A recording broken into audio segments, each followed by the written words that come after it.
Bienvenue, bah oui, bonjour chers auditeurs de Radio Courtoisie, bonjour à tous. Je remercie bien sûr Arnaud pour la technique de cette émission et Patrice aussi qui vient tout juste d'arriver, qui sera au standard. Vous allez donc pouvoir lui poser vos questions par le standard et sinon vous n'hésitez pas, c'est d'ailleurs le plus simple pour cette émission, c'est d'envoyer des courriels électroniques. Je les recevrai durant l'émission et je n'hésiterai pas à poser les questions évidemment à interrompre si nécessaire nos invités afin de pouvoir donner droit à vos questions sur un sujet, sur un thème, les nouvelles suite à ce sommet d'Alaska d'Anchorage qui vient de se terminer, qui s'est terminé dans la nuit. Vous avez 10 heures de décalage entre Anchorage, en Alaska, sur cette base militaire américaine, et Paris. 10 heures.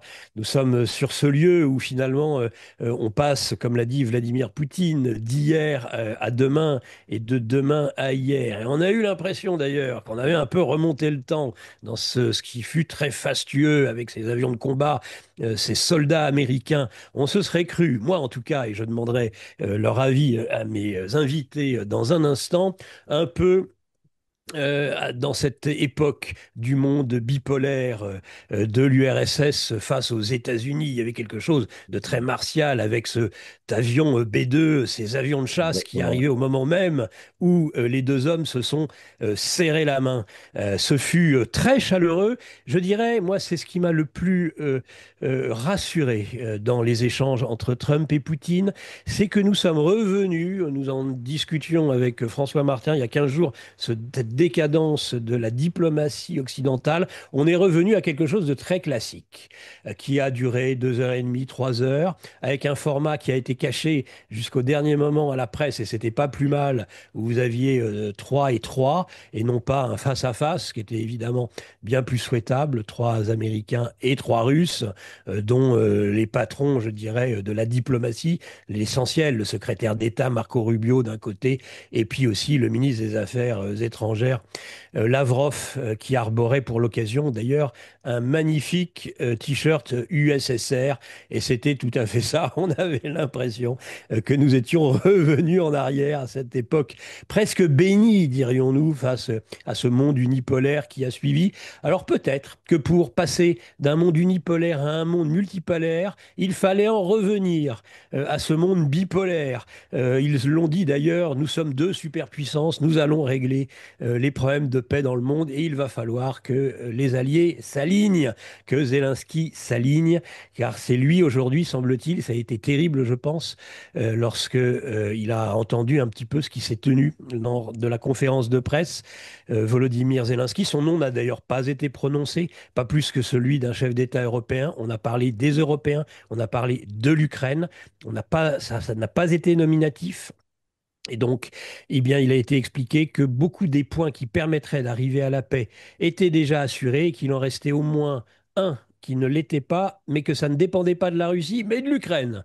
Donc, je peux vous dire que la pilule doit être très difficile à avaler actuellement. À l'heure à laquelle on vous parle, eh bien, j'ai des informations comme quoi Trump est au téléphone. Il est au téléphone. Il a été longtemps au téléphone avec Zelensky et maintenant il est au téléphone avec les dirigeants de l'OTAN, avec les pays membres de l'OTAN. C'est dire que l'histoire se déroule sous nos yeux et que j'ai vraiment voulu faire cette émission ce matin avec nos invités que je vais tout de suite d'ailleurs accueillir. Je ne vais pas plus divulgacher la suite de cette émission et je vais les laisser commenter parce que ce sont eux mes experts en géopolitique qui vont, nos analyses géopolitiques, journalistes l'un comme l'autre, qui vont eh bien, pouvoir analyser ce qui s'est passé et puis tirer eh bien, de la prospective, hein, puisque finalement on a très peu d'informations, on a quelques réactions, mais pas beaucoup encore. Et donc le premier de ces invités, c'est Dimitri Kochko. Allez, on commence par Dimitri Kochko. Bonjour mon cher Dimitri et bienvenue dans cette émission du Livre Journal de géopolitique profonde. Bonjour Nicolas, bonjour tous les auditeurs, bonjour François. Voilà, François Martin, qui est donc l'autre, l'analyse politique, l'analyse géopolitique, le journaliste, auteur d'ouvrages tels que eh bien, Le temps des fractures ou encore Ukraine, un basculement du monde. Eh bien, on est dans ce basculement encore du monde qui ne cesse de basculer, de se fracturer et aussi de temps en temps de retrouver une certaine unité. C'est un peu l'impression que nous avons eue hier, ou en tout cas dans la nuit. Bonjour François. Bonjour, chers amis. Bonjour Dimitri, je suis très heureux de te retrouver. Stop Nous, russophobie, c'est peut-être, on y est peut-être. entre les États-Unis, peut-être aux Oui, quand États-Unis, mais ben alors en oui, France, j'ai les premières réactions du Norvégien, la réaction du Tchèque sont des réactions déjà très très négatives hein, à ce sommet. On ne s'attendait pas à autre chose. c'est peut-être Alors, Stop Europe du coup. voilà, ça pourrait bien être. D'ailleurs, Poutine a dit qu'il souhaitait que l'Europe ne cherche pas à mettre des bâtons dans les roues à cette recherche de la paix. Il a même parlé d'attaques, je crois, sous faux drapeau et qu'ils en auraient fait déjà dans le passé. Hein, c'est certaines D'accord. traductions que j'ai eues sur des réseaux russes qui m'ont été relatées ce matin. Je vous laisse, chacun, si vous le voulez bien, accepter ce format, comme il y avait le format qui a été fort bien respecté par les diplomaties russes et américaines cette nuit, c'est-à-dire 10 minutes chacun déjà D'accord. pour donner allez, votre rendu, votre analyse de ce qui s'est déroulé pendant cette nuit. François débute et Dimitri de Cochon ensuite, si vous le voulez Bon, bien. 10 minutes chacun. bon. Moi d'abord, effectivement, ça m'a fait penser à la guerre froide. À la partie, parce que dans la guerre froide, il y avait des moments de réchauffement et des moments de glaciation, mais ça restait de toute façon un dialogue à deux dont l'Europe était exclue. Et j'ai vraiment eu l'impression qu'on était dans cette période-là. Et moi, je me disais, dès avant le sommet, au moment où on a su que ça allait se passer à la frontière, je dirais, commune entre la Russie et les États-Unis, que si j'avais été un dirigeant occidental, je me serais acheté un beau kimono et un sabre et je me serais fait seppuku parce que c'est la finalisation d'un processus dans lequel on s'est mis nous-mêmes et on est complètement fou. Et d'ailleurs, c'est pas tenable à terme parce que ça, c'est la poursuite envers et contre tout en fait, d'un projet totalitaire. On l'a bien vu, qui consiste à contrôler l'information, à dépenser pour faire une guerre contre la Russie au même moment où les Russes et les Américains se rapprochent. Donc, c'est d'une stupidité totale et c'est motivé que par une chose, c'est le fait que ces dirigeants sont tellement mal élus et mal dans leur peau, je dirais que ils essayent d'hystériser les choses pour pouvoir conserver sous leur coupe leur population en cherchant la technique classique qui consiste à chercher un ennemi commun, quel qu'il soit, et tu t'aperçois que tous les régimes qui cherchent un ennemi commun, que ce soit Cuba à l'époque, que ce soit la Chine au début avec le grand Satan, que ce soit l'Iran à ses débuts, sont des régimes extrêmement faibles de toute façon. Et on y est. Mais plus large, plus loin que ça, pour élargir le sujet, je dirais que lors de notre dernière conversation, je t'ai dit que je pensais que Trump allait à Canossa et qu'il devait aller à Canossa parce qu'il n'a pas le temps. Il a la montre, mais l'autre a le temps. C'est-à-dire que si la guerre dure 1 an, 2 ans de plus, lui, Poutine, ça ne le gêne pas, enfin pas trop, alors que les États-Unis, dans 6 mois, se retrouveront de plein pied dans la campagne des midterms, où Trump, qui a parié essentiellement là-dessus, doit arriver avec une médaille à son revers où il y a écrit dessus J'ai arrêté la guerre d'Ukraine. Et à ce moment-là, on lui dira C'est ta guerre. On lui dira pas. Donc, il a quelques semaines ou quelques mois, je dirais, pour boucler l'affaire. Et donc, pour moi, il a tout intérêt à donner plutôt que de se faire arracher, comme le général de Gaulle a eu l'intelligence de le faire avec les colonies. Il est allé à Canossa, il a donné les colonies, mais il a dit, mais c'est pas vous qui me donne, qui m'arrachez l'indépendance, c'est moi qui vous la donne. Et il est sorti par le haut de la boîte au lieu de sortir par en bas. Et donc, Trump doit faire la même chose. Et par rapport à ça, je dirais qu'il n'est pas allé à Canossa, ou en tout cas, il l'a pas dit officiellement, puisque on a fermé les questions aux journalistes, etc. Mais je dirais qu'il a fait la moitié du chemin, et il est au pied du château, les pieds dans la neige. Je dirais ça. Et bon, maintenant, alors, il n'est pas libéré. Son problème, c'est pas Poutine, sinon il aurait lâché depuis longtemps. Je dirais son problème, c'est pas les Zelensky non plus, sinon il aurait lâché depuis longtemps. Son problème, comme l'a expliqué sur ta chaîne magistralement Georges Clément il y a quelques jours, c'est le groupe des tueurs pro pro-MUGA, Make Ukraine Great Again, emmené par l'INSEE Graham, mais l'INSEE n'est pas le seul. Ils sont 5 ou 6 comme ça. La majorité de Trump est extrêmement faible et il suffit que ces types-là décident de mettre le feu dans sa majorité pour que les États-Unis deviennent ingouvernables. Donc, Trump ne peut pas se permettre ça. Donc, je dirais que il fait des allers-retours comme ça pour essayer je dirais, de marginaliser son opinion intérieure petit à petit. Mais à un moment donné, il est coincé, il va falloir qu'il sorte de l'ambiguïté tactique pour adopter une ligne. Et la ligne, c'est d'aller donner ce qu'il doit donner.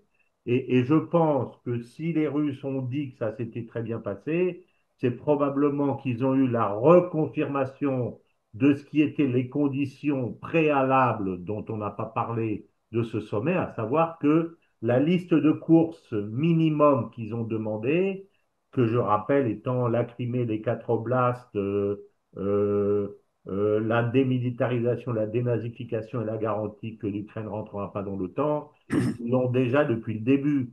Sinon, Poutine aurait dit on ne discute même pas. Alors après, il y a tout le reste qui est discutable. Odessa, pas Odessa, le gaz russe, la levée des sanctions totales ou partielles, le retour du gaz vers l'Ouest ou bien on laisse le gaz aux Américains. Bon, tout ça, ça peut se discuter. Plus, comme je l'ai dit, toutes les carottes, c'est-à-dire qu'est-ce qu'on peut faire ensemble technologiquement, financièrement. Les Américains ont beaucoup d'argent, ils peuvent investir en Russie. Enfin, il y a tout un tas de choses à construire. Et je dirais que le principal maintenant, c'est de savoir si Trump va avoir je dirais, les guts pour dire c'est fini à Zelensky, c'est-à-dire on t'enlève non seulement, on arrête de payer. Ce que je rappelle, le vice-président Vance a annoncé il y a quelques jours, on n'en parle pas, mais il a dit on arrête de payer. Alors est-ce que c'est définitif ou est-ce que c'est pas définitif? Ça, on ne le sait pas. Et l'autre, ben, c'est d'arrêter la couverture satellite, bien entendu, parce que s'il n'y a pas d'argent, il n'y a pas de couverture satellite. Bonjour aux Européens pour aller faire la guerre et pour financer la guerre à la place des États-Unis. Ça veut dire que Zelensky est mort de sa belle mort et il prend ses clics et ses claques, tout son argent, il va s'installer dans une île quelque part dans les Bahamas, tu vois. Donc c'est un peu tout ça. Alors, ça ne s'est pas fait d'un coup. Moi, j'espérais que ça se ferait d'un coup parce que ça règle définitivement le problème. Donc, Trump a décidé de refaire encore un aller-retour en parlant aux Européens, alors qu'à mon avis, il ne doit pas parler, il faut dire c'est comme ça. Voilà, j'ai décidé, il faut adopter une position beaucoup plus régalienne. Et puis, donc, on va voir ce qui va sortir. Évidemment, Zelensky va dire qu'il n'est pas d'accord, donc on va repartir dans une chicaya, etc. Mais à un moment donné, ça ne peut se terminer que si Trump dit, voilà, c'est comme ça. Et pour ça, je dirais qu'il faut quelque part, c'est l'INSEE faut lui sortir un super procès ou un truc de corruption, ce qui ne doit pas être compliqué, et lui dire, bon, bah maintenant, si tu y reviens pas, si tu fais pas amende honorable, et si tu reviens pas, si tu votes pas comme nous, on te zigouille politiquement. Mon Mesure problème, c'est ça. Moi, expéditive. j'ai compris. Écoutant Georges Clément, j'ai compris que c'est le problème. C'est les mugas, en fait. C'est ça, tout simplement. Voilà ce que je peux dire. Mais sinon, moi, je Comme, suis assez content. Il n'y a pas tout, mais on sent que la première partie de la pièce, c'est joué comme elle doit être. Et on voit, ça se voit d'ailleurs parce que les Russes sortent de là très satisfaits, visiblement. On leur a regaranti en interne, je pense qu'on leur a dit ce qu'on leur a déjà donné précédemment. Voilà. Ben, il a retrouvé, Poutine, finalement, le lien avec l'Occident, ni plus ni moins. C'est une réintronisation. Il y avait, contrairement à ce que les journalistes de nos médias peuvent dire en disant qu'il était totalement isolé, bien sûr que non. Quand on a fait Kazan, quand on a fait les BRICS, on voit bien qu'il n'était nullement isolé. Poutine, par contre, il n'avait plus de relation avec les Occidentaux. Ça, c'est un fait. Et eh bien, il est revenu par la grande porte, je dirais, Tout à fait. la nuit dernière. Tout à fait. Merci. Merci François. Alors pareil, maintenant 10 minutes pour Dimitri, à la fois éventuellement commenter ce que vient de dire François, mais surtout donner son analyse de ce qui s'est déroulé cette nuit, Dimitri. Ben moi, je dirais qu'il y a un mot essentiel, euh, c'est le soulagement. Soulagement, pourquoi? Pour plusieurs raisons. Une raison d'abord toute bête, mais qui était très nette en Russie, c'est qu'il n'est rien arrivé à Poutine. Sous, je veux dire physiquement et individuellement déjà. Hein. Ah oui? C'est quelque chose, alors sous réserve qu'il y ait eu quelque chose dans la limousine de Trump ou dans l'avenir, il pourrait se montrer quelque chose. Mais enfin ça, disons qu'on ne va pas se faire du complotisme, ce serait quand même dommage. Mhm. Deuxièmement, un soulagement parce que effectivement, Trump est arrivé à une chose en tout cas, c'est à restaurer une confiance.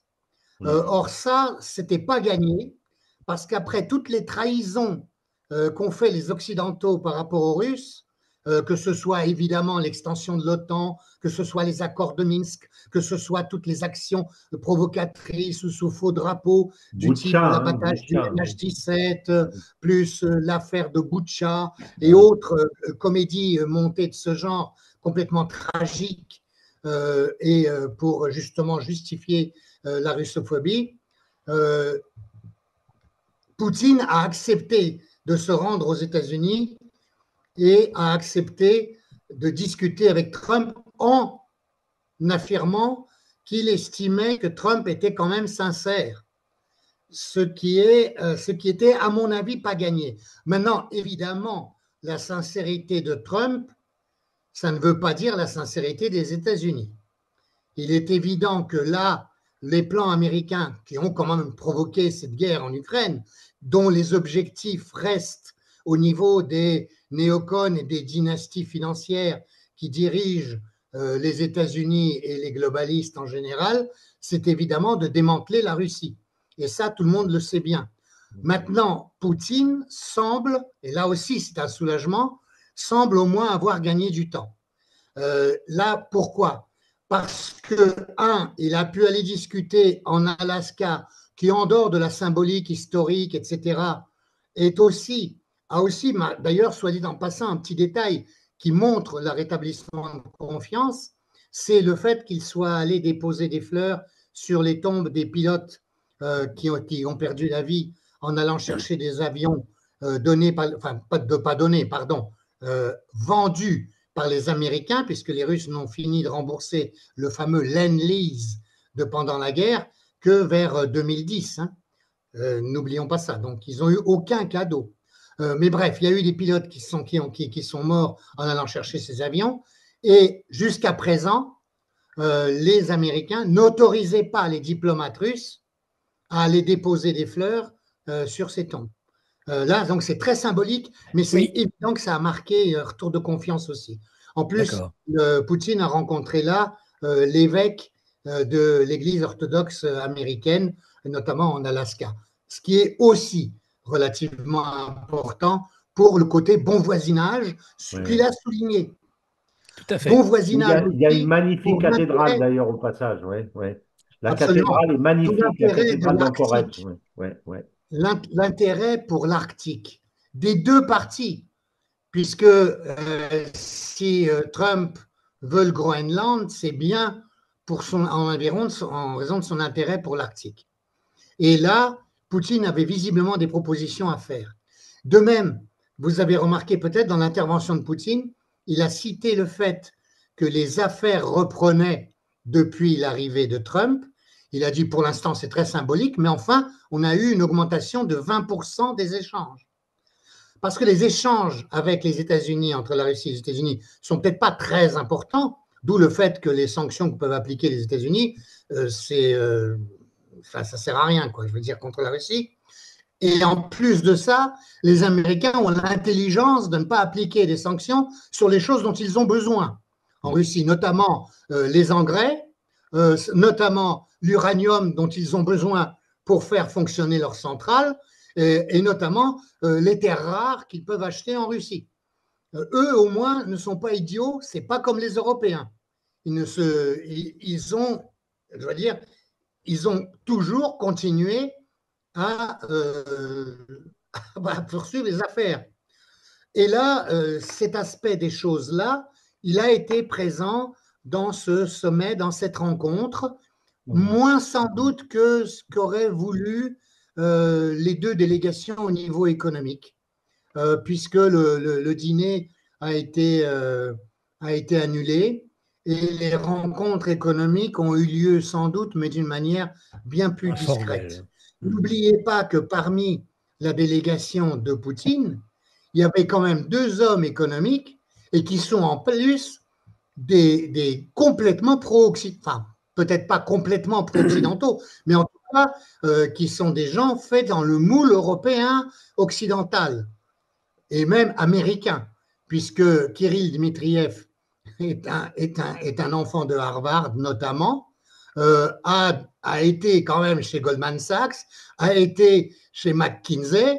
Je ne sais pas quand est-ce qu'il va passer à l'Élysée, mais enfin, vous voyez ce que je veux dire. C'est pas rien. Et il est dans la délégation. Silouanov, qui est le ministre des Finances, applique une politique économique et financière tout à fait dictée par la Banque centrale, j'ai eu l'occasion d'en parler quelques fois, qui est totalement contestée par ceux qui veulent un développement, notamment industriel, de la Russie, avec notamment un taux directeur totalement prohibitif pour l'investissement et notamment pour les petites et moyennes entreprises. Donc, c'est tout à fait, c'est des gros problèmes de la Russie, ça, et c'est peut-être des problèmes qui vont arriver à être un peu levés avec justement ce rétablissement de confiance avec l'administration Trump. Je ne dis pas avec les États-Unis complètement. Les Russes connaissent l'histoire, puisque l'Alaska est une allusion à cette histoire, et savent très bien que les pauvres Amérindiens ont passé quelques 400 accords en tout avec les autorités de Washington et qu'il n'y en a aucun qui a été respecté à terme, même si sur le moment, on a eu des Lucky Luke tout à fait gentils. Alors Trump, c'est un peu un Lucky Luke moment pour le moment. En tout cas, jusqu'à présent, c'est un élément positif et là, c'est sans doute un des éléments de confiance, c'est que, notamment pour l'affaire ukrainienne, mais qui finalement est assez secondaire dans tout ça, ce qui est en vue, et c'est son côté l'an prochain à Moscou, enfin je dis l'an prochain, à bientôt, la prochaine fois à Moscou, c'est qu'il faut lire ce sommet-là comme une première réunion en vue sans doute d'un accord global. Peut-être, alors on a employé quelquefois le terme de Yalta 2.0, peut-être de Téhéran 2.0, mais le grand public connaît moins bien Téhéran. On va dire Yalta 2.0, et il n'est pas impossible qu'il y ait des choses très importantes qui se fassent au niveau d'un nouveau partage des influences dans le monde, donc y compris en Ukraine, à Pékin pour le 3 septembre. Et là, ça se fera non pas avec un Churchill représentant une Grande-Bretagne qui n'est plus rien, enfin qui n'est plus rien sauf toutes les provocations qu'elle fait, notamment en Ukraine, hein, bien évidemment, et qu'elle risque de faire notamment du côté de l'Estonie ou de la Roumanie. Bon, j'espère que non. Enfin, donc, elle compte, la Grande-Bretagne continue à compter, mais pas suffisamment pour un partage du monde. Et ce sera Xi Jinping qui sera à la place de Churchill dans ce nouveau sommet, à attendre et avec des points d'interrogation. Mais je pense que c'est en perspective de cela qu'on peut lire le résultat de ce sommet à Anchorage. Merci beaucoup, Dimitri, de ces analyses. Évitez de vous interrompre, sinon après, on ne vous entend plus. Si l'un et l'autre, c'est pas vous interrompre, mais si vous parlez l'un sur l'autre, on n'entend plus rien et les auditeurs vont s'en plaindre. Donc, maintenant, avant, moi j'aurais eu des questions à poser à l'un et à l'autre, mais on va pas faire comme ça, puisque j'ai vu que François voulait interréagir par rapport à ce que venait de dire Dimitri. Prenez déjà quelques minutes pour échanger tous les deux si vous le souhaitez. Voilà, moi je veux revenir sur ce que dit Dimitri et insister, je suis absolument d'accord avec ce qu'il dit sur le plan économique, parce que je pense depuis très longtemps que en fait, dans sa mutation, cette métamorphose que Trump est en train d'essayer de faire des États-Unis, l'un de ses objectifs, c'est d'arriver à faire comprendre aux gens qui aujourd'hui s'enrichissent énormément en finançant les guerres qu'ils gagneront plus d'argent en finançant les PEC, qu'en finançant les guerres. C'est-à-dire que ceux qui étaient les soutiens des démocrates, des néoconservateurs et des démocrates dans la guerre sont les mêmes, c'est les financiers, qui sont les mêmes qui sont susceptibles susceptibles de financer la paix. Et pour ça, il faut qu'ils prouvent et ça a été typiquement le sens de son voyage en Arabie Saoudite, etc., où il a fait ruisseler les dollars par milliards pour dire, qui était en fait une opération de com, je dirais, à destination de ses propres financiers, disant, vous voyez, s'il y a la paix dans la région, vous gagnerez beaucoup plus qu'à financer la guerre que vous faites aujourd'hui. Mais pour ça, il faut qu'il amène des billes. Et c'est exactement ce qu'a expliqué Dimitri. Je pense que c'est ce qu'il a fait lors de son... et je pense que c'est comme ça qu'il va arriver quelque part à marginaliser son opposition interne, c'est l'INSEE et les autres, parce qu'il y a plusieurs groupes qui sont intéressés, je dirais, par la méthode à l'ancienne des guerres. Ce sont d'une part les marchands de canons, mais il vient de leur donner tout le réappro de l'Europe lors de son accord avec Van der Leyen. Donc, il disait qu'il il leur a donné à manger pour un moment. Il y a les financiers, et c'est ce qu'il est en train d'essayer de faire en ce moment en leur disant, ben, venez, il y a plein de choses à faire avec les Russes, on gagnera plus d'argent qu'à financer les canons. Et puis ensuite, derrière, il y aura les politiques, c'est ceux qui touchent le ruissellement des marchands de canons vers le Congrès à travers la figure de Mitch McConnell, qui est le distributeur en chef. Et cela, une fois que les autres auront été convaincus, donc il le fait progressivement, mais je suis absolument d'accord avec Dimitri que les perspectives économiques sont un volet essentiel, tout à fait essentiel de ce futur cette future collaboration entre les Russes et les Américains et de cette nouvelle ère qui se veut pacifique. Voilà, voilà. Dimitri a raison, absolument raison. Voilà. Bien, François, ok, entendu. Peut-être tout de suite une question d'un auditeur, François, et puis ensuite Dimitri, sur le temps, justement. J'avais noté le temps, on n'a pas le temps, et en tout cas Trump, lui, n'a pas le temps, et il ferait mieux de donner plutôt que de se faire arracher. Un auditeur, Trump n'a pas le temps devant lui, on revote tous les 4 ans, Poutine a tout son temps, c'est le tsar, C'est fin ça. de la pseudo-démocratie, voilà pourquoi la France, internationalement, n'existe plus depuis 230 ans. Bon. On voit la couleur politique de notre intervenant.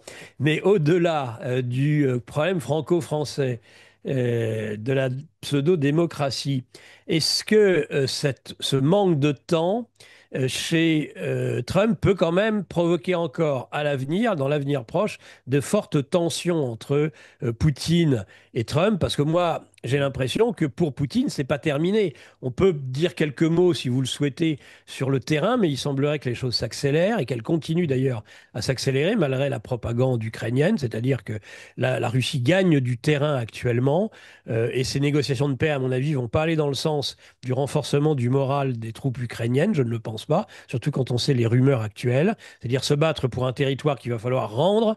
Je ne suis pas persuadé que les soldats ukrainiens vont vouloir se faire trouer la peau pour ça.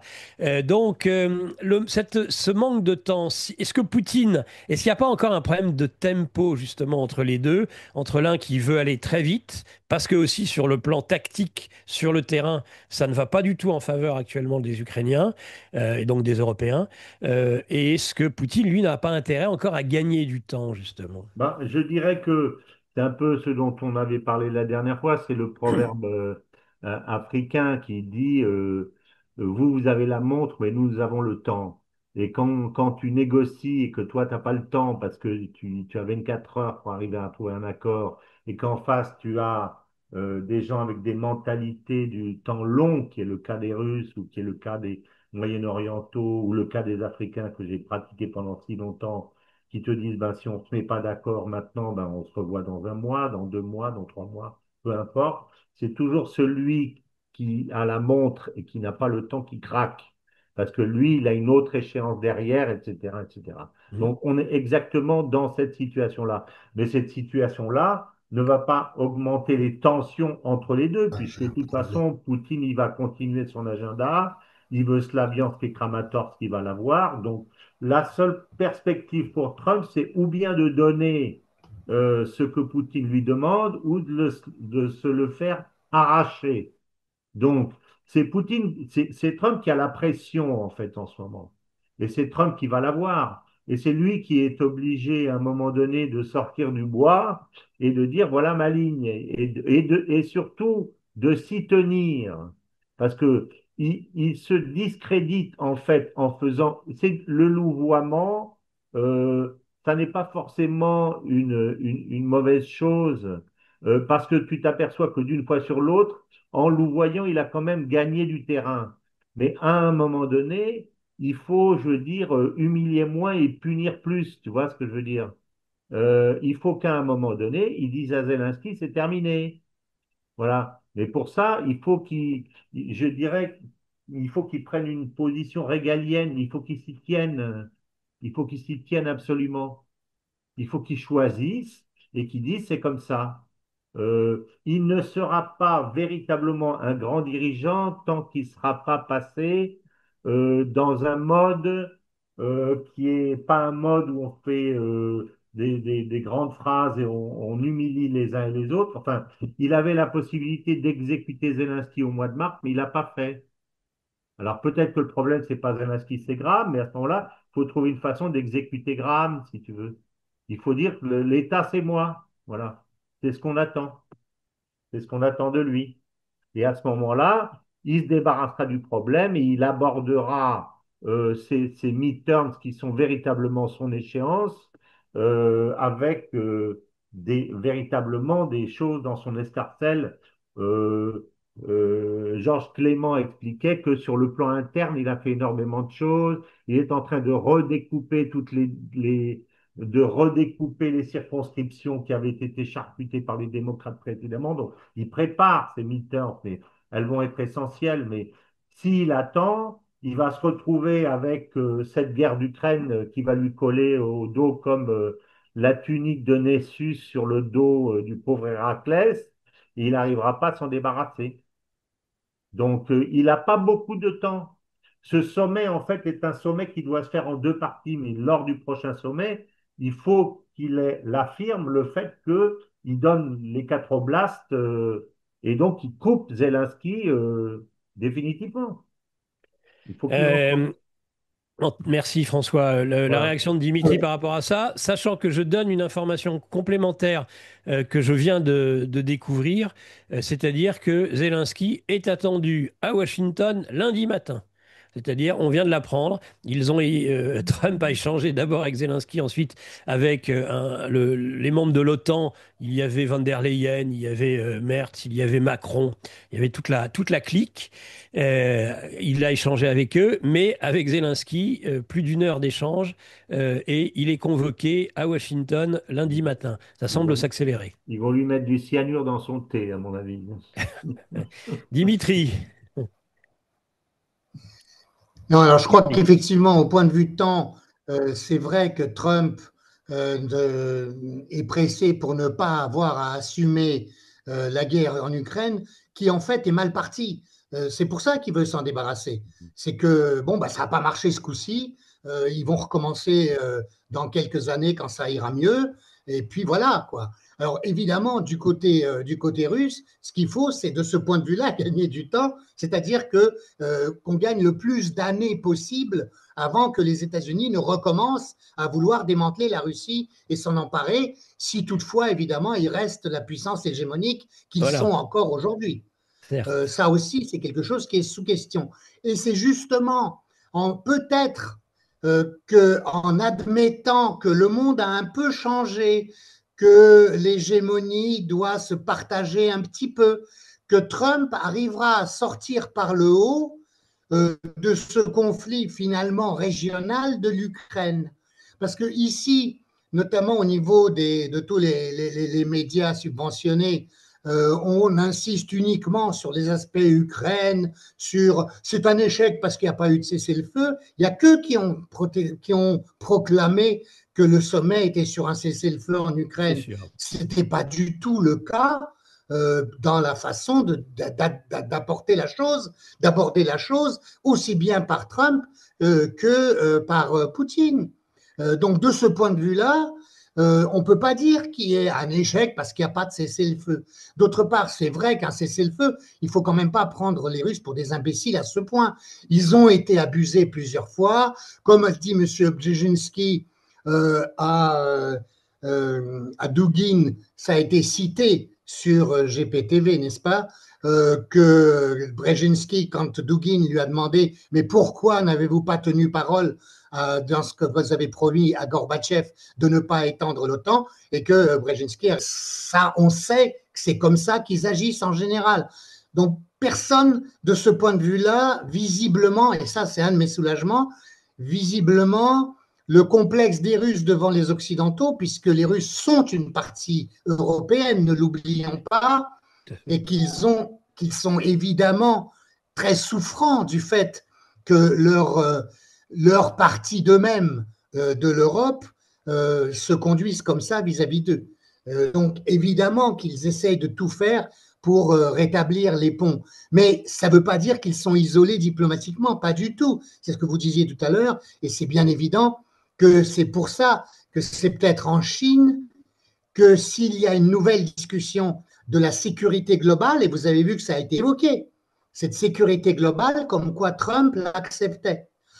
Ça me paraît très important et on va voir si on va en discuter à Pékin. Maintenant, autre chose, c'est la Zelensky. Zelensky, de toutes les façons, il n'est pas en position de force. Il n'est rien. Comment voulez-vous discuter avec un Zelensky qui n'est même pas président de l'Ukraine? Donc, n'importe quoi, il peut signer n'importe quoi, ça sera remis en question tout de suite par le prochain qui arriverait si jamais il procède à des élections. Donc, de ce point de vue-là, Poutine, c'est du gâteau pour lui. Hein.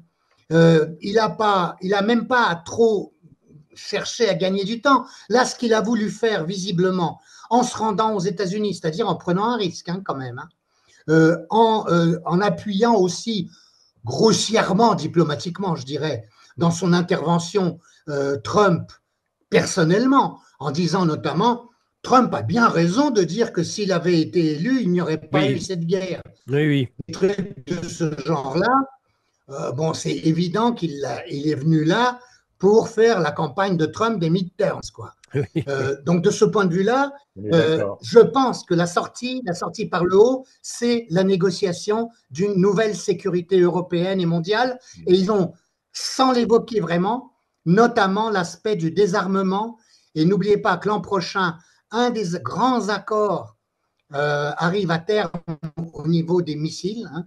Hein, et il faut voir si cette fois-ci, il sera reconduit ou si, comme la dernière fois que Trump était au pouvoir, tous les accords passés à l'époque de la guerre froide ou au début des années 2000 vont être aussi annulés.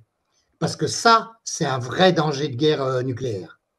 Ah oui, vous pouvez préciser un peu, Dimitri, là justement, sur ces accords nucléaires qui arrivent à terme l'année prochaine, c'est ça, en 2026? Oui, c'est les accords c'est les accords de 87, je crois, sur les missiles stratégiques, parce que les missiles à moyenne portée, c'est Trump qui l'a annulé, hein, l'accord. Oui. Donc, et évidemment, au début, les Russes ont réagi en disant, nous, on fait un moratoire, on continue à l'appliquer. Et récemment, Poutine a annoncé que, bah non, OK, on va pas le respecter puisque les Américains sont en train de remettre des missiles à moyenne portée en Europe occidentale pour nous tirer dessus. Donc, nous, on annonce aussi qu'on va produire en série l'Oreshnik. L'Oreshnik, c'est le missile qui a démoli une usine de, de munitions et de missiles à Dniepropetrovsk il y a maintenant 4 ou 5 mois. En tout cas, c'est un missile hypersonique De qu'aucune nouvelle défense ne génération. peut arrêter. Et c'est ça qui fait la supériorité des missiles stratégiques russes. Et c'est grâce à ça qu'on n'a pas de guerre nucléaire. Parce que si ça avait été les Américains, je pense que sous Biden, ils les auraient utilisés. Oui, oui. François, avant de Oui. passer le bobino dans 5 minutes, François Martin. Oui, bien sûr, d'accord avec tout ce que dit Dimitri. Moi, j'ai rien à rajouter sur ça. Sauf une chose, c'est-à-dire que ces accords, de toute façon, entre les Russes et les Américains, étaient obsolètes à partir du moment où, d'ailleurs depuis longtemps, où les Chinois n'en faisaient pas partie. Donc, on peut pas dire on va mettre des missiles pour arrêter. C'était ça, les accords. C'était quoi? START euh, Oui, qui était censé être une protection ou une déprotection contre les missiles nucléaires de façon à renforcer l'aspect dissuasif. Mais si les Chinois ne jouent pas le coup, on comprend bien que la sécurité mondiale ne peut pas fonctionner. Donc je dirais que c'était la nature des choses que ces accords arrivent à leur fin. Et c'est aussi la nature des choses que si on remet en œuvre un nouveau type d'accord, il soit discuté entre les Russes, les Américains et les Chinois. Et à mon avis, ça va dans le sens de l'avenir et des choses que les Chinois soient le prochain aspect, la prochaine élément d'une négociation tripartite. C'est pas pour rien que Rubio a dit le 30 janvier à Megyn Kelly que à l'avenir l'hégémonie américaine s'était terminée. Et dans ce sens-là, je suis pas absolument d'accord avec ce que tu dis, Dimitri. Peut-être que ça l'est sur le plan pratique, mais je pense que les Américains ont entériné le fait que ce n'était plus vrai sur le plan de leur vision du monde. Et que d'autres, par ailleurs, à l'avenir, le monde devait être dirigé par un triumvirat où il y ait les Américains, les Russes et les Chinois. Et ils ont d'ailleurs oublié les Indiens au passage. Mais ça, c'est leur vision du monde. C'est pas aujourd'hui leur pratique parce qu'on est encore entre les deux, mais c'est ça qui est leur vision du monde. Donc moi, je pense que on va vers forcément quelque chose comme ça. Et je pense qu'un trépied arrange surtout les Américains parce que ça les sort d'une situation qui est telle que s'ils avaient un problème avec la Chine, un jour, ils se retrouveraient avec les Russes et les Chinois côte à côte contre eux, c'est-à-dire 2 contre 1. Et ça leur va absolument pas. Il leur faut, ça arrange les Américains d'avoir trois, donc de séparer les Russes des Chinois d'une certaine façon. Ça arrange les Russes aussi qui ont structurellement peur des Chinois et qui n'ont pas envie d'être collés dans une stratégie chinoise à contre-cœur. Et quelque part, je pense que ça arrange aussi les Chinois qui sont tels que si jamais il y a une chicaya grave avec les Russes, eux ne soient pas embarqués automatiquement dans une défense des Russes s'ils ne le souhaitent pas. Donc, je pense que le fait de remettre du jeu dans cette relation internationale à trois, finalement, ça arrange tout le monde. Et cette négociation des missiles, à mon avis, ira dans ce sens-là. Ce n'est rien d'autre que de prendre en compte la nouvelle situation du monde. Il y a aujourd'hui 3 maîtres. Si on enlève l'Inde qui est une puissance extrêmement pacifique, mais qui monte en puissance progressivement, aujourd'hui, il y a 3 patrons dans le monde. Il y a les Américains, il y a les Chinois et il y a les Russes, parce que les Russes viennent de gagner leur guerre, ou sont en train de gagner leur guerre. Donc, c'est autour de ces trois-là que les choses doivent se faire. Voilà ce que je Merci dirais. François. Ouais. Merci. On passe un court bobino et on revient avec Dimitri de Kochko et François Martin pour cette deuxième partie d'émission dans le libre journal de Géopolitique Profonde. chers auditeurs de Radio Courtoisie. Vous êtes dans le Libre Journal de Géopolitique Profonde et nous sommes en compagnie de François Martin et de Dimitri de Koshko, les deux analystes politiques, pour traiter avec eux du sommet d'Anchorage en Alaska qui vient de se dérouler de cette nuit. Nous sommes encore dans l'actualité de l'événement puisque des échanges ont lieu encore actuellement entre les pays membres de l'OTAN et Donald Trump qui fait un compte-rendu et dit, eh bien, nous venons d'apprendre aussi que Volodymyr Zelensky était convoqué lundi matin. Il en est très heureux pour parler au fond des concessions des uns et des autres. Alors je me tourne vers Dimitri de Koshko pour lui poser finalement la question, ça a été rapidement évoqué en début d'entretien par François Martin, lui poser la question de à quelles conditions finalement la Russie accepterait un cessez-le-feu. Est-ce que ce sont les 4 oblasts plus la Crimée? Est-ce que ça ne concerne pas éventuellement Odessa? Est-ce qu'il ne veut pas toujours faire ce lien vers la Transnistrie? Est-ce que la tension actuellement avec la Transnistrie n'est-elle pas importante? Est-ce qu'il y a démilitarisation? Il a reconnu, Poutine, que l'Ukraine avait droit aussi, tout comme la Russie, comme tout pays du théâtre européen, à une sécurité et à des garanties en termes de sécurité. Quels sont les... Finalement, il acceptera de faire la pause, si j'ose dire, en tout cas de faire un véritable cessez-le-feu. À quelles conditions, Poutine? Mon cher Dimitri de Koshko. Alors, je dirais que ce que vient de dire François, justement, en reprenant un peu ce que moi aussi je dis, je pense que ce sommet doit se lire comme une perspective de négociation à 3 avec la Chine. Et je pense que ça va être assez rapide au début en quoi la septembre, Chine, attendez, Dimitri, en quoi la Chine a un rapport avec les 4 oblasts et avec la Crimée? J'aimerais que vous me répondiez à la question. Si vous avez envie d'étendre, vous le pourrez, mais permettez-moi de répondre à ma question, s'il vous plaît. Parce que cette question des 4 oblasts, c'est jamais revenir qu'au niveau régional du conflit sur le terrain ukrainien entre l'OTAN et la Russie.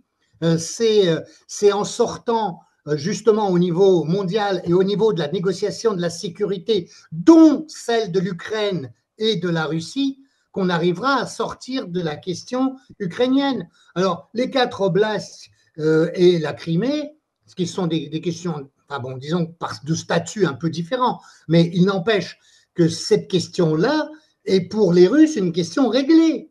Là où ce n'est pas encore réglé, c'est effectivement la question de la Transnistrie et de ce qui se passe en Moldavie, où, comme vous le savez, la présidente de la région de la Gagaouzie a été mise en prison d'une manière absolument scandaleuse, alors que c'est une femme qui a été élue massivement, et elle a été mise en prison par la dame Sandou, qui est la représentante des États-Unis et de l'Union européenne en Moldavie, où elle a été élue d'une manière qui est quand même totalement truquée, avec un retournement de résultats d'élections grâce à de pseudo-voix en Europe occidentale dans les consulats. Alors qu'en Russie, où il y a la majorité de la population moldave, il n'y avait pas de bureau de vote. Donc, je dirais, la question de ces 4 oblasts et de la Crimée, pour la Russie, c'est une question réglée. C'est pas réglé sur le terrain. Mais c'est pas réglé sur le terrain. Mais Dimitri de Koshko, c'est pas réglé sur le terrain. De là à extrapoler par rapport à ma question à ce qui va se passer début septembre, là, j'avoue, ça me paraît lunaire. Excusez-moi, hein, Dimitri, mais je ne comprends pas votre réponse. Je pense que pour Trump, c'est important de ne pas s'enfermer avec un Zelensky ou avec des dirigeants européens qui, de toutes les façons, ne peuvent rien faire sans les États-Unis. Qu'est-ce que peuvent faire les Européens tout seuls dans une guerre contre la Russie? Oui, peut-être des provocations ou des actions sous faux drapeau pour essayer d'y entraîner les États-Unis. C'est à peu près, on a peur que ce soit l'objectif notamment des services de la Grande-Bretagne. Maintenant, Zelensky lui-même, c'est ce que je disais tout à l'heure, il n'est même pas une personne avec qui on peut discuter, puisque tout ce qu'il peut signer ou décider n'aura aucune valeur, puisqu'il n'est même pas président de l'Ukraine. Donc, comment discuter uniquement de l'Ukraine? Et là, je pense que et Trump et Poutine sont sur la même longueur d'onde. Quand ils disent qu'ils sont d'accord sur beaucoup de points, c'est pas seulement une formule diplomatique. Je pense que c'est vrai qu'ils savent qu'il va bien falloir traiter des problèmes de sécurité d'une manière beaucoup plus globale en prenant en compte les nouveaux intervenants qui sont, notamment évidemment la Chine, bien évidemment. Pour ce qui est de l'Inde, on va voir, il paraît que Modi a dit qu'il viendrait peut-être à la réunion de Pékin pour commémorer la paix avec le Japon. La fin de la Deuxième Guerre mondiale, c'est début septembre et ça sera commémoré à Pékin.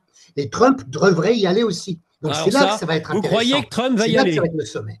Vous croyez que Trump va y aller le 3 septembre? Il semblerait, il y a des sources russes qui disent que Trump n'a pas encore donné une réponse définitive, mais semblerait avoir donné une réponse et semblerait être prêt à y aller. Ce qui, de son point de vue, serait assez intelligent, à mon avis. Hein. Ça ne serait pas du tout étonnant. En plus de ça, ça fait tout à fait partie de la communication telle qu'il la conçoit. Il l'a bien montré en faisant le coup des tapis rouges hier. Mais à mon avis, c'est les questions commerciales qu'il voudra aussi traiter à ce moment-là. François Martin. Bien Oui. sûr, ça Alors, sera aussi les répartitions économiques et notamment la défense du dollar.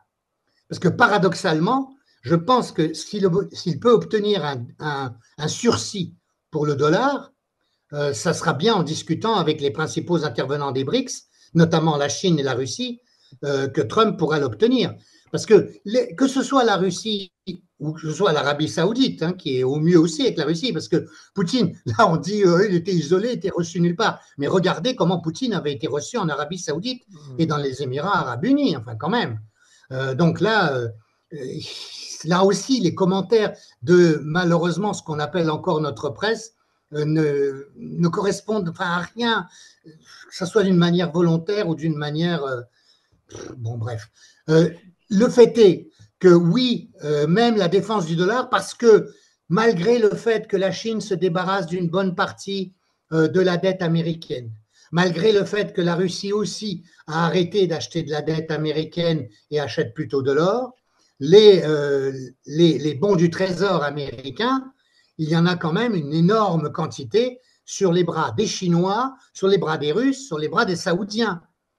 Et évidemment, les Européens de l'Ouest n'ont pas pu rester en reste, si j'ose dire, en achetant des papiers dont plus personne ne oui, voulait. les autres en Enfin, vendent et bon, eux, ils en achètent, notamment Macron. Mais bon, Alors, messieurs, euh, évidemment. avant de continuer, parce que là, on part vraiment très loin par rapport à la question initiale, j'en reste moi à ma question, parce que je suis désolé, Zelensky est convoqué lundi à Washington. Preuve que oui. pour Poutine, pardon, pour Trump, les choses, il ne se projette pas déjà au 3 septembre. Ça, je ne pense pas.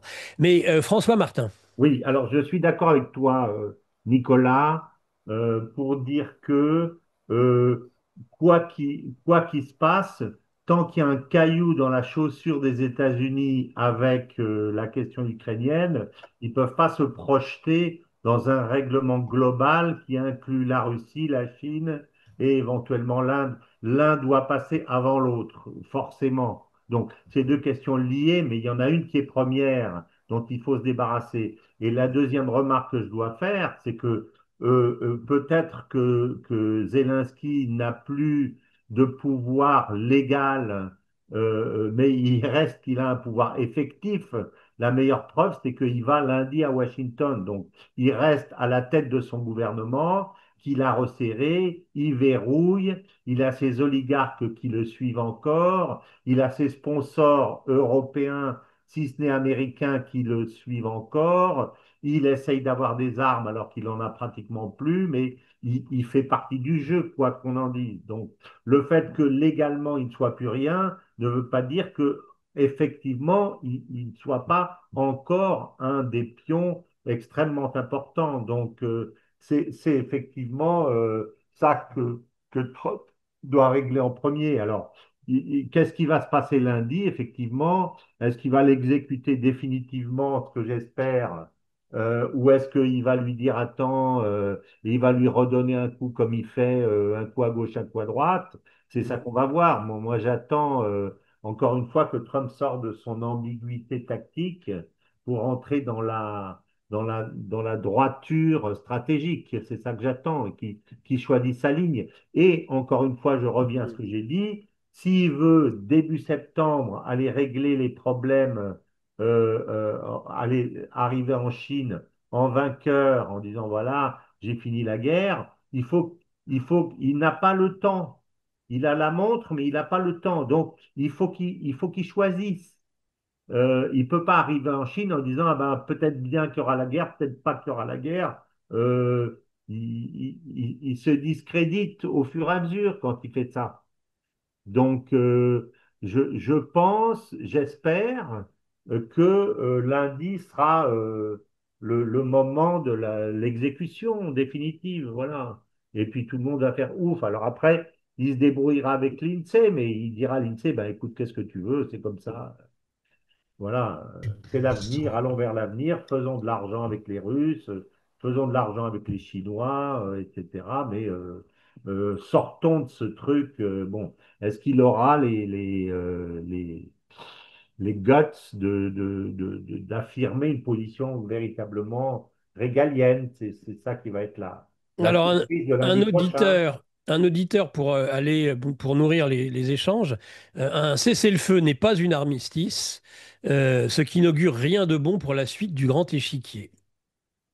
Ben, le cessez-le-feu, de toute façon, c'est une fausse question, parce que les Russes ont dit depuis le premier jour que pour eux, ils s'étaient fait couillonner avec Minsk 1, Minsk 2, et qu'il n'était pas question d'un cessez-le-feu, mais qu'on voulait les conditions de la paix, faire le cessez-le-feu. Après, ils n'ont jamais varié de ça, donc c'est nous qui avons voulu les enfermer dans la question d'un cessez-le-feu, en espérant que peut-être ils allaient accepter, mais ça ne fait aucune pression ça ne fait aucune pression sur Poutine, tout ça.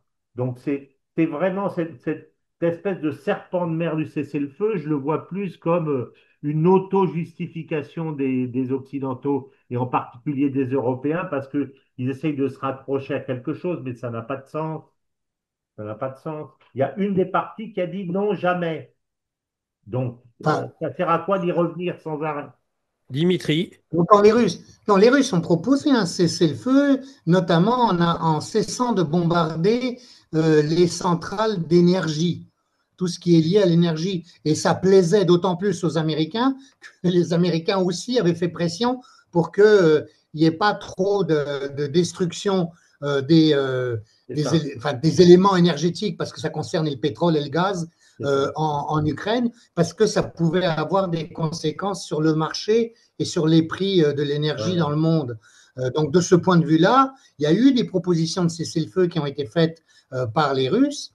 Et pendant un mois, elles ont été appliquées par les Russes, mais les Kieviens ne l'ont jamais accepté. Ouais. Alors, d'autre part, oui, c'est vrai, moi, je ne méprise pas complètement le fait qu'il est évident qu'en Ukraine, il y a des gens qui se battent et il y a toute une extrême droite fanatique. Et en plus de ça, tout un sentiment qui va naître évidemment parmi les populations ukrainiennes de gens qui auront perdu des gens de leur famille et tout ça, dans l'Ukraine de l'Ouest notamment. Enfin, de l'Ouest, bien qu'elle ait été ménagée par rapport au reste de l'Ukraine où il y avait plus de population russophone. Là, je ne dis pas russe, mais russophone. Le Donbass, c'est des populations russes. À l'intérieur de l'Ukraine, c'est des populations russophones. C'est ceux-là qui ont été le plus envoyés au front. Mais Ouais. évidemment qu'il y a eu des gens perdus, il y a eu la guerre, il y a eu des morts, il y a eu des familles déchirées. Donc tout ça va rester et ça va se traîner pendant au moins une génération. Donc c'est en considérant ça qu'il faut discuter de la paix en Ukraine. Et de mon point de vue, pour qu'une paix durable soit réelle sur le territoire de l'Ukraine actuelle, je pense qu'il faut que les Russes aillent jusqu'à Odessa et à la Transnistrie. C'est là que, effectivement, l'Ukraine sera réduite à sa dimension historique, si toutefois elle garde la Galicie, si la Pologne ne la reprend pas, parce que c'est encore une possibilité, eh bien, dans ce cas-là, l'Ukraine aura une sécurité totalement assurée, aura un statut de neutralité qui pourra être réel et pourra beaucoup moins servir de, de boutoir anti-russe comme ce qu'elle est aujourd'hui, selon les plans de Brzezinski, et qui est donc le grand échiquier, hein, et qui a été appliqué jusqu'à présent. Et on ne sait pas ce que feront les successeurs de Trump. De ce point de vue-là aussi, votre auditeur qui disait « Oh, Poutine, il s'en fiche du temps parce que c'est le tsar, etc. » Non, il s'en fiche pas du temps. Il s'en fiche pas du temps, notamment pour des raisons physiologiques. C'est que Poutine, il n'est pas éternel. Et tout le monde le sait bien. Alors, aussi bien les ennemis qui misent là-dessus en disant dès qu'il aura dégagé, on reprend le pouvoir comme on l'a fait dans les années 90, tout comme les partisans de Poutine ou les partisans, disons, patriotes russes, qui essaient de préparer la succession pour qu'il n'y ait pas de catastrophe, parce que les successions en Russie, elles n'ont pas toujours été heureuses, hein, comme vous le savez. C'est vrai. C'est Oui. vrai. Mais moi, ce que je voulais dire, c'est que je pense que justement, et c'est un éclairage très intéressant, que ce grand sommet du 3 septembre à Pékin, en Chine, c'est que Trump, à mon avis, va vouloir, et ça va dans le sens de ce que dit François aussi, Martin, c'est-à-dire va vouloir accélérer les choses. Parce que je pense que s'il veut se rendre là-bas, il aimerait bien se rendre là-bas en ayant réglé le problème ukrainien. Parce que sinon, ça va fortement le handicaper pour partager et participer à cette nouvelle partage du monde, si Bien j'ose sûr. dire. Absolument, absolument Mm. d'accord. Ah, Absolument d'accord il ne avec veut pas le toi. régler.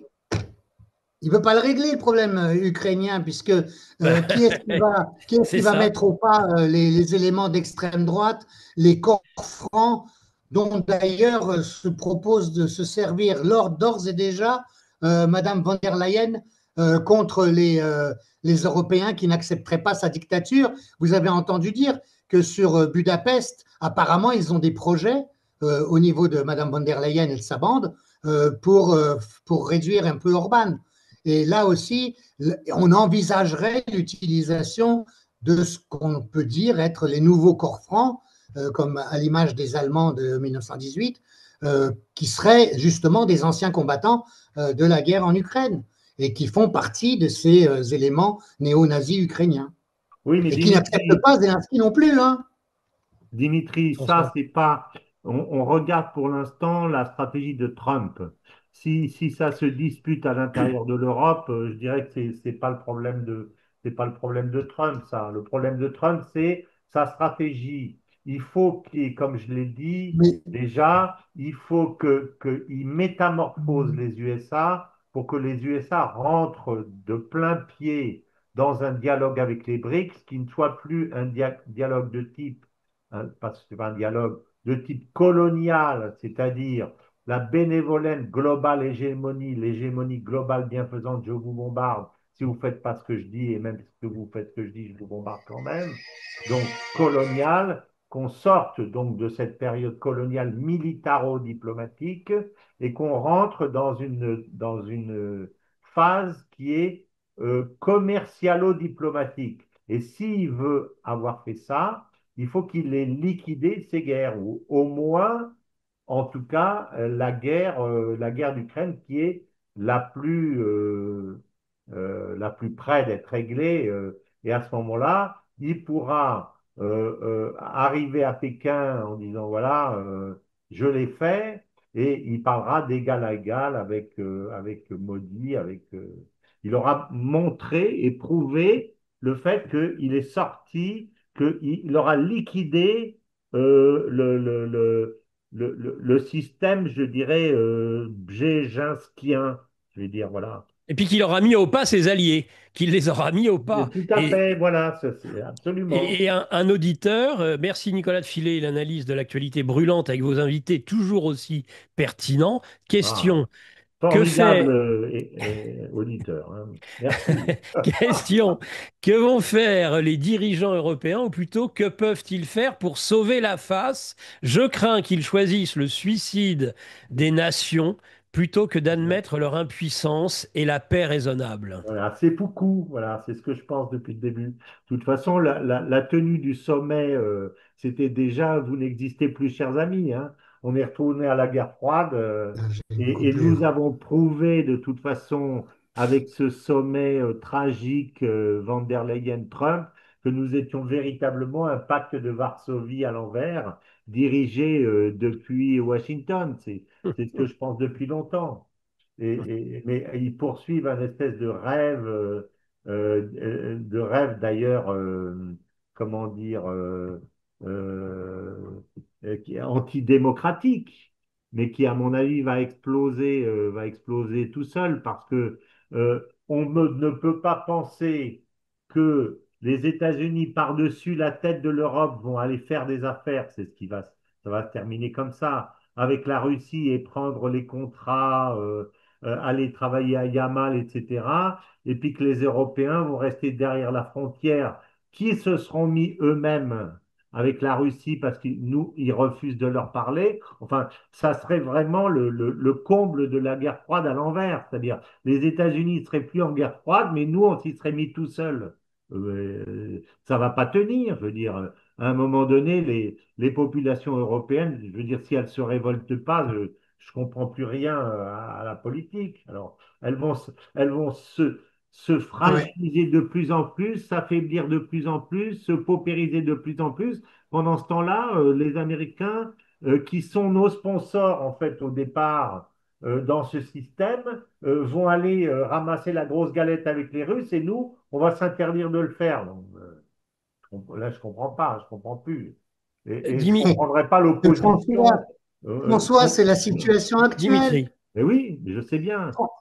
François, Sauf c'est la que, situation sauf actuelle. que Dimitri, sauf que Les la Européens ont répondez. réconciliation, tout. pardon, juste pour finir ma phrase, sauf que la réconciliation russo-américaine n'est pas complètement achevée. Mais le jour où elle va être achevée, le ridicule de notre position à nous atteindra son paroxysme, hein. J'ai d'accord. Dimitri de Kochko. Dimitri. Mais malheureusement, cette situation ridicule existe déjà. Ce que je disais tout à l'heure sur le fait que les sanctions D'accord. américaines contre la Russie n'ont été appliquées que pour ce qui ne gênait pas les États-Unis. Mais eux ont D'accord. continué à importer des engrais, ont continué à importer comment s'appelle, de l'uranium, des métaux rares, du titane dont ils ont besoin pour leur aviation notamment, D'accord. et même du gaz parce qu'ils n'en avaient pas forcément assez quelquefois à fournir à leurs nouveaux clients européens auxquels ils vendent 4 fois plus cher que ce que faisaient les Russes. Enfin, on est complètement dans l'absurdité. Regardez, on a obligé Renault à renoncer au marché automobile russe. Maintenant, c'est les Chinois qui ont pris la place, évidemment, mais les Américains dans toutes les boîtes européennes et notamment françaises qu'on a obligées à quitter le marché russe d'une manière absolument honteuse et d'une manière absolument irresponsable, il faut bien le dire.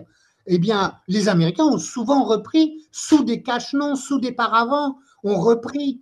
La boîte qui a été sauvée, heureusement pour nous, c'est Yamal, c'est Total. C'est Parce que total. Total avait mais vraiment le morceau du roi à Yamal au niveau de l'exploitation gazière et au niveau des gisements. Mais pourquoi Total a été sauvé des pressions de la bureaucratie française et l'Union européenne? Mais parce qu'il y avait des actionnaires américains. Ah Il faut oui. quand même le dire aussi de temps en temps. C'est-à-dire que les Américains nous ont sauvés d'un certain point de vue, là, alors qu'ils nous ont mis dans le Et pétrin pour puis, le parce reste. que le patron de Mais Total avait un peu de caractère aussi, il faut dire la vérité.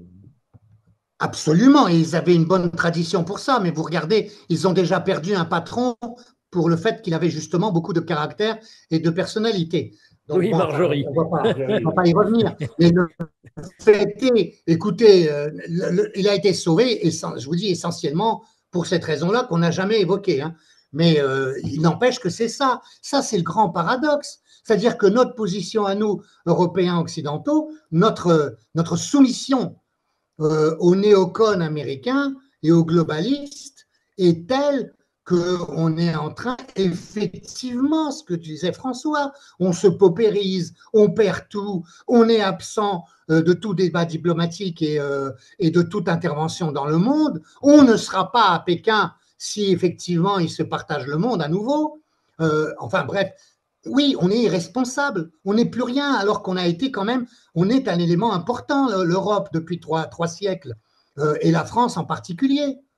Bon, évidemment que ça fait mal. Oui, ça fait mal. Ce qu'on a vu à Anchorage, eh ben, c'est pas à notre honneur. Et c'est pas la peine d'aller critiquer Trump en disant ah, il s'est fait avoir, etc. Non, il s'est pas du tout fait avoir. C'est plutôt Poutine qui a été aux concessions, qui a été à la concession, parce que lui, il n'avait pas grand-chose à y gagner finalement, si ce n'est encore une fois à rétablir les ponts, notamment pour les échanges économiques, diplomatiques et simplement pour rétablir des rapports normaux entre Oui. deux pays. Parce Et, qu'enfin, les Américains en étaient arrivés à virer les Russes des locaux consulaires et ambassades. Vous vous rendez compte, c'est des violations des conventions de Vienne du 19e siècle quand même. Enfin, c'est absurde ce à quoi on était arrivé avec l'équipe ou les sponsors de Biden et des néocons qui étaient au pouvoir. Donc, de ce point de vue-là, Trump remet un peu les pendules à l'heure et prend en compte le fait que, bon, bah, cette fois-ci, ça n'a pas marché en Ukraine. Les Russes sont arrivés à se défendre comme on n'avait pas prévu, comme un monsieur Maire ou un Boris Johnson pensait, selon les informations notamment américaines, que les Russes allaient être démolis tout de suite et que, comme disait Maire, on allait ruiner les Russes, ou comme disait Johnson, non, non, non, vous n'acceptez surtout pas la paix quand il disait ça aux Ukrainiens en mars 22, n'acceptez surtout pas la paix parce qu'on va les avoir, on a tout prévu, on avait déjà calculé le nettoyage ethnique du Donbass, bon ça n'a pas marché, mais maintenant on va les avoir parce qu'on a une supériorité militaire. Eh ben non, ils ne l'ont pas eu. Et les Russes sont arrivés à se alors, défendre. Bon, bah, ça ne marche pas cette fois-ci. Trump, comme pragmatique, de même que Poutine d'ailleurs, en tant que pragmatique, il dit, bon, bah, cette fois-ci, ça n'a pas marché, on va voir la prochaine fois. Et Poutine sait bien que c'est comme ça qu'il faut parler. Mais si on arrive à gagner 10 à 20 ans de paix, eh ben, c'est déjà ça, mon général.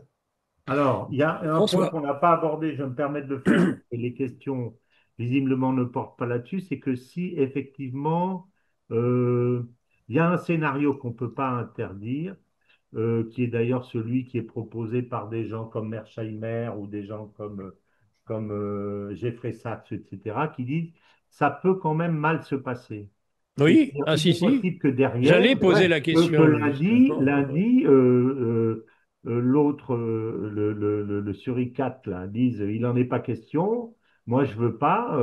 Alors Trump se retirera. Alors Trump se La retirera. récupération, la récupération de nos territoires est imprescriptible, etc., que Trump se retire et que l'autre, derrière, qu'on rentre dans un système de guerre sale qui n'aura pas besoin de beaucoup d'armes, etc., mais avec des attentats, avec les Européens derrière, avec la Baltique, avec des choses comme ça. Oui, Ça n'est pas impossible non plus. non, Donc, je bah, veux pas dire, du tout. moi, on vient de construire quelque chose ensemble autour d'un scénario je ne vais pas dire idyllique, mais d'un Rose, scénario Rose. correct qui Hmm. nous semble assez probable au vu du sommet qui vient de se passer, mais il est possible aussi, et il est possible aussi que Trump, finalement, n'arrive pas à sortir de son opposition interne et ne dise pas forcément non, j'arrête, je coupe,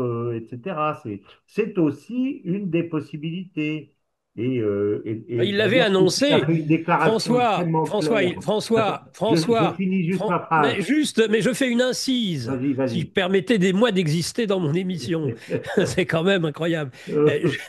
Juste, c'est ce que disait, je vais dans ton sens, c'est-à-dire, c'est exactement ce que disait Trump, c'est-à-dire que ça peut très bien mal finir, et dans ce cas-là, je dirais, bah, débrouillez-vous et continuez à faire la guerre. Oui, C'était ce que oui. je voulais ajouter, c'est tout. Voilà, sauf que vous avez tous entendu la déclaration de Poutine avant le sommet, qui a dit à Trump, mon cher ami, nous t'offrons une chance historique pour arrêter les choses et pour aller.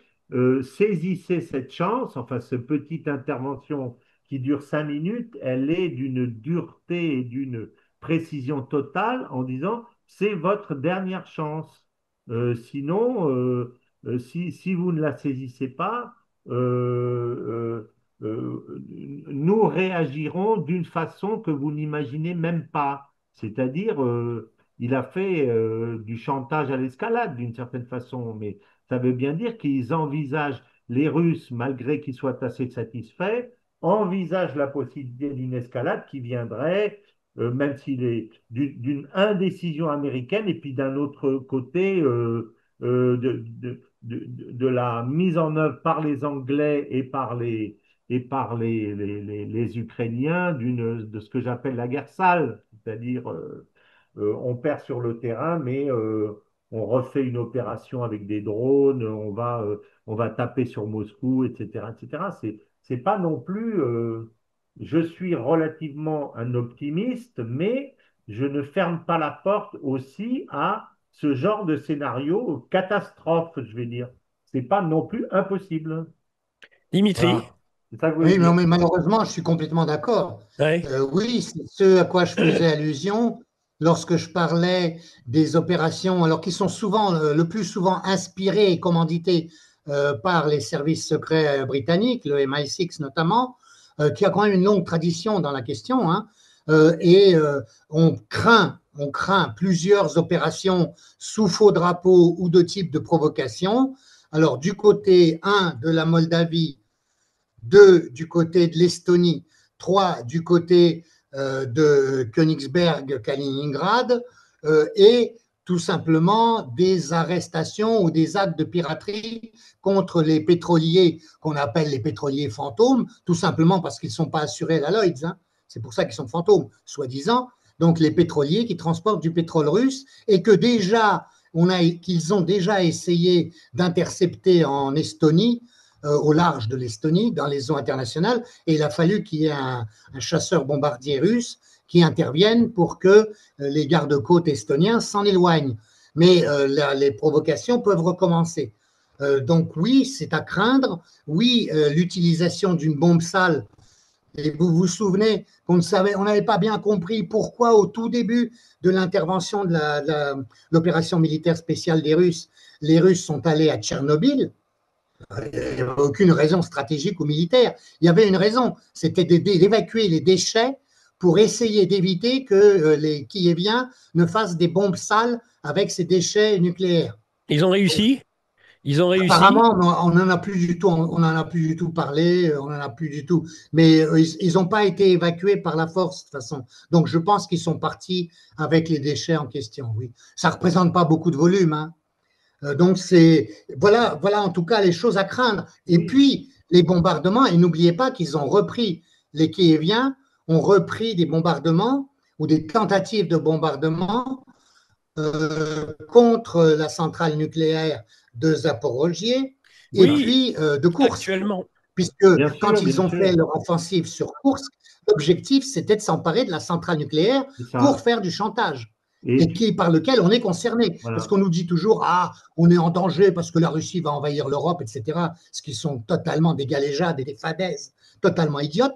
Mais on est concerné si jamais les Otano-Kieviens font sauter une centrale nucléaire de type de celle de Kursk, parce que C'est là, c'est du ça. Ou Tchernobyl. celle de Zaporozhia, tu te souviens de cet épisode de la première visite de l'AIEA avec Oui, cette crapule, je dirais, de Grossi, qui reçoit une délégation de la ville d'à côté d'Energodar, qui lui remet une pétition signée par 200 000 habitants et qui dit Monsieur Grossi, merci de vous transmettre à vos autorités de l'ONU notre demande comme quoi les Ukrainiens arrêtent de nous tirer dessus. C'est ce qu'ils disent. Et j'ai retrouvé la vidéo que j'ai citée dans mon premier livre et toute la presse du monde entier est là. Et la délégation dit les Ukrainiens. Or, Grossi prend ça, il dit, vous êtes des héros, je vous promets que je vais faire circuler et il fait jamais circuler la pétition. Et après, on dit les Russes et les Ukrainiens s'accusent mutuellement. Mais en ce qui fait, est absurde, puisque c'est le projet ukrainien depuis le début consiste à faire péter une centrale nucléaire pour foutre le bordel dans l'Europe tout entière et faire accuser les Russes. C'est ça leur projet. Donc ce projet n'a pas disparu. Même si les Russes ont protégé la centrale et continuent à le faire comme ils peuvent, ce projet d'essayer de faire quelque part sauter une centrale nucléaire et puis de faire un Tchernobyl bis, et puis ça reste dans leur... Ces gens n'ont pas de limite dans leur volonté de mettre la pagaille et de détruire. Donc, ça reste encore possible et ça sera difficile à éradiquer. Il faudra à la limite éradiquer le MI6. Donc, c'est pas, ça reste une option malgré tout. Ça reste une option. On ne peut pas Je dire suis aujourd'hui malheureusement que d'accord. la certitude, que l'avenir s'ouvre vers des lendemains meilleurs. On ne peut pas encore le dire aujourd'hui. Un auditeur tout à fait d'accord avec Monsieur de Kochko, tout ceci n'est qu'un répit pour la Russie. Trump poursuit le plan brzezinskien, mais sous une autre forme. C'est un repli tactique de sa part. Tant que les US ne seront pas physiquement menacés sur son propre territoire, alors ils continueront leur sale boulot vis-à-vis du reste du Je monde. ne pense pas, moi. Je pense que Trump a basculé dans l'autre monde, mais qu'il est en train, qu'il essaye de le construire. Je pense, je reviens à cette interview de Rubio, je pense que Rubio n'aurait jamais fait cette interview Il y a avec de l'eau qui a coulé Trump. sous les ponts hein, depuis Comment? l'interview de Rubio. Hein. Ben, écoute, C'était au tout début. Hein. pour moi, ils ont compris et assumé le nouveau monde, je dirais, mais leur façon de le résoudre reste encore une façon de l'ancien monde. Voilà, si je peux résumer les choses comme ça. Et, Dimitri, peut-être, voilà. réagir. Mais enfin, mais François, qu'est-ce qui garantit que une fois Trump terminé, ça continuera? Et on a les néocons restent là, sont là. La preuve, leur influence dans dans l'Europe, l'Union européenne et l'Europe Oui, occidentale. Enfin, rien ne garantit. Moi, je veux bien admettre que Trump a effectivement pris note, là encore une fois, comme pragmatique, que effectivement le monde et leur hégémonie devra s'appliquer autrement que grossièrement comme elle l'a fait jusqu'à présent. Même si paradoxalement, lui applique des méthodes totalement grossières et totalement anciennes. Mais il tient compte, effectivement, je pense, de l'évolution. En tout cas, le sommet d'hier nous permet de le penser. Mais voilà. c'est Trump. Ça ne veut pas dire tous les Mais on est, États-Unis et ça ne veut pas dire l'équipe qui va arriver après. mais Et on va même voir ce que ça va donner au niveau des midterms. Dimitri, L'objectif Dimitri, brzezinskien, comme dit l'auditeur, et ce n'est pas seulement brzezinskien, mais la Rand Corporation a même publié des cartes de comment on allait reconstruire la Russie une fois qu'on l'aura démantelée oui, en mais une attends, quarantaine d'États. Dimitri, Enfin, écoute-moi. c'est leur objectif. C'est comment ça s'appelle? C'est Condoleezza Rice disant à ses interlocuteurs Euh, russes, c'est pas normal, vous n'avez que 2% de la population mondiale et vous avez 30% des oui, mais richesses. Eh Dimitri, ben Il faut non, laisser, on François, considère que c'est pas il normal. reste que Et les trois Russes, eux, minutes. Bon. considèrent que c'est normal. c'est l'ancien Mais monde, Dimitri, ça. François, C'est terminé, ça, Donc, je crois aujourd'hui. que l'objectif, Alors, attends, malheureusement, reste le même. je Et voudrais les répondre. Russes Je sont voudrais, obligés de il leur tenir reste compte. 2, 3 minutes, je voudrais essayer de répondre. Alors, bah ça, c'est pas plus de 2 minutes, hein, il faut me laisser une minute. Oui, Allez, d'accord. François, Alors, mais je veux quand même essayer de tu répondre, as je eu ne sais pas largement répondre. le temps de parler, hein, François. Non. Allons-y. Alors, Allons-y. je vais dire que ça, c'est l'ancien monde d'une part. D'autre part, derrière Trump, il y a d'autres gens. Il y a Rubio, il y a Vance.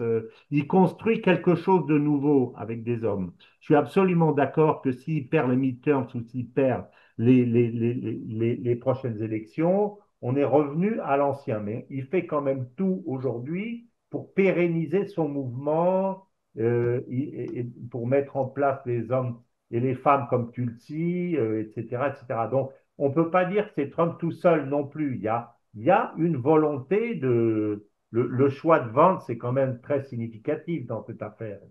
Donc il s'inscrit dans une continuité, je crois. Voilà. Mais pourquoi est-ce que Vance n'était pas là hier? Alors ça, c'est une question que je me suis posée. C'est Ben, une moi question aussi. que je me suis posée. Je pense qu'il aurait eu toute sa place dans cette affaire, surtout s'il était le prochain. la prochaine fusée sur la rampe de lancement américaine de la prochaine élection.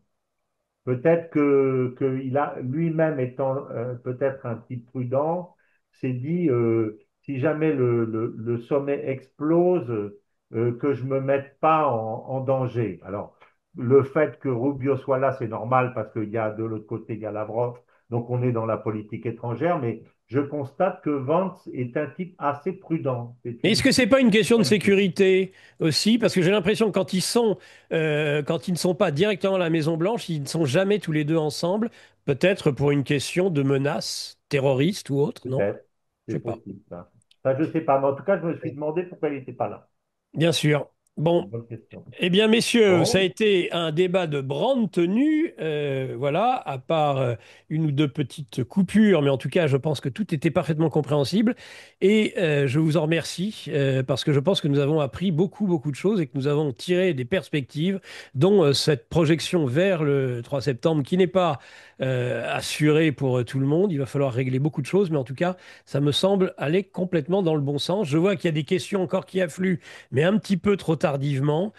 Et les Anglais ne manœuvrent-ils pas depuis Yalta pour un affrontement américano-russe dont l'issue pourrait être éventuellement la neutralisation des deux puissances au profit, oui, bah, de l'Angleterre qui pourrait alors retrouver son hégémonie mondiale avec la City, ça me paraît. Là, alors là, on est vraiment dans des extrapolations. Et puis, je vous laisse méditer le dernier alexandrin de Michel Dumas. Et si Théotékos, en sa sainte assomption, s'invitait humblement dans sa co-rédemption à forger cette paix, malgré la présomption d'inconscient chef de guerre, divine préemption. C'est pas oh, beau? magnifique. Ah, ah, quelle belle finale. Voilà, ben, je la gardais pour la fin. Merci à vous, messieurs. Merci Dimitri de Kochko, François Martin, Patrice, évidemment, au standard et Arnaud à la technique. Je pense que maintenant, nous allons pouvoir laisser la place au libre journal des controverses de Mike Borowski. Merci à Et vous. merci à toi, mon cher, pour Merci cette. beaucoup. Tu as tenu les deux tigres sur leur tabouret Voilà, c'est ça. avec ton fouet et ta fourche, mais ça n'a pas été très facile, mais tu as réussi. Merci à vous deux, en tous les cas. Merci, merci Nicolas, merci François, une bonne Merci à journée. toi, mon Bonne cher. journée.